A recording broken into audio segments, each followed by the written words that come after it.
Proteins उस गोश्त से जो हम खाते हैं, हमारे एंजाइम्स तक, और हिस्टोन मॉलिक्यूल्स जो हमारे डीएनए को जोड़ के रखते हैं, ये सब के सब प्रोटीन्स कहलाते हैं। जैसे कार्बोहाइड्रेट्स और फैट्स थे, प्रोटीन्स भी उसी तरह बहुत ही कॉम्प्लेक्स ऑर्गेनिक सब्सटेंसेस होते हैं जिसमें कार्बन, हाइड्रोजन, ऑक्सीजन और एडिशनल एलिमेंट्स जैसे नाइट्रोजन, सल्फर और फास्फोरस पाए जाते हैं। प्रोटीन मॉलिक्यूल्स सबसे ज्यादा कॉम्प्लिकेटेड होते हैं तमाम फूड सब्सटेंसेस में से। हर प्रोटीन मॉलिक्यूल बहुत ही सिंपल कंपाउंड से मिलकर बनता है जिसे अमीनो एसिड्स कहते हैं, जो कि प्रोटीन का बेसिक यूनिट है। बहुत सारे अमीनो एसिड्स का कॉमन स्ट्रक्चर होता है जो कि अमीनो ग्रुप, एसिडिक ग्रुप और हाइड्रोकार्बन साइड चेन पर मुश्तमिल होते हैं, जिसको R से डिनोट किया जाता है। और R बदलता है अमीनो एसिड की टाइप के एतबार से। R हो सकता है बाजू का सल्फर हो, कार्बोक्सिलिक एसिड हो, अमीनो ग्रुप हो या हाइड्रोक्सिल ग्रुप्स में से हो। तकरीबन 22 अमीनो एसिड्स पाए जाते हैं प्लांट्स और एनिमल प्रोटीन्स में, और इनकी बहुत सारी शक्लें होती हैं और बहुत से मुख्तलिफ प्रोटीन मॉलिक्यूल्स इनमें पाए जाते हैं। ये इंग्लिश अल्फाबेट्स की तरह हैं जिसके सिर्फ 26 ही लेटर्स हैं, लेकिन इनसे बहुत सारे लफ्ज मिलकर बनते हैं। जब दो अमीनो एसिड्स मिलते हैं तो इनमें एक मॉलिक्यूल ऑफ वाटर रिमूव हो जाता है, जिसको कंडेंसेशन रिएक्शन कहते हैं। और जो बॉन्ड इन दो अमीनो एसिड्स के दरमियान होता है, इसे पेप्टाइड बॉन्ड कहते हैं।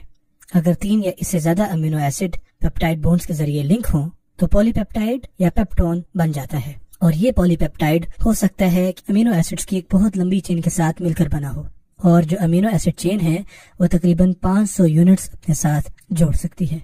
जो प्रोटीन मॉलिक्यूल होता है वो भी किसी एक इस तरह की चेन से मिलकर बनता है।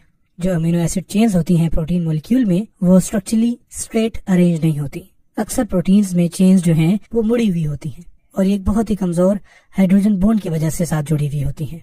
और ये बॉन्ड्स बहुत आराम से गर्माइश, एसिड्स और अल्कलाइज से तोड़े जा सकते हैं। इन बॉन्ड्स के टूटने से प्रोटीन डीनेचुरेशन होती है और इससे प्रोटीन के फंक्शंस भी अफेक्ट होते हैं। इसी वजह से जब हमें तेज बुखार हो तो हमें ये कहा जाता है कि अपने टेम्परेचर को कम करें, क्योंकि प्रोटीन मॉलिक्यूल्स बहुत बड़े होते हैं और वो सेल मेम्ब्रेन से पास नहीं कर पाते। सो जो प्रोटीन हम इंजेस्ट करते हैं वो डायरेक्टली एब्जॉर्ब नहीं हो पाती, वो पहले एंजाइम्स में तब्दील होती हैं। डाइजेशन हाइड्रोलिसिस की एक और एग्जांपल है। सबसे पहले प्रोटीन्स को पॉलीपेप्टाइड्स में बदला जाता है और फिर वो अपने अमीनो एसिड्स में मुंतकिल हो जाते हैं। और जबकि अमीनो एसिड्स पानी में हल हो सकते हैं और इतने छोटे होते हैं कि लिविंग मेम्ब्रेन से आराम से गुजर सकें, तो जिस्म उसको आराम से अब्सॉर्ब कर लेता है।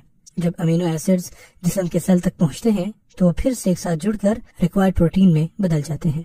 एक आम बच्चे को दिन में तकरीबन 18 ग्राम प्रोटीन चाहिए होती है। हल्की सी भी डेफिशिएंसी अगर बच्चों की डाइट में आ जाए तो इससे बच्चों में प्रोटीन डेफिशिएंसी डिजीज आ सकती है, जिसे क्वाशियोकोर कहते हैं, और ऐसे बच्चों का आमतौर पर पेट फूल जाता है।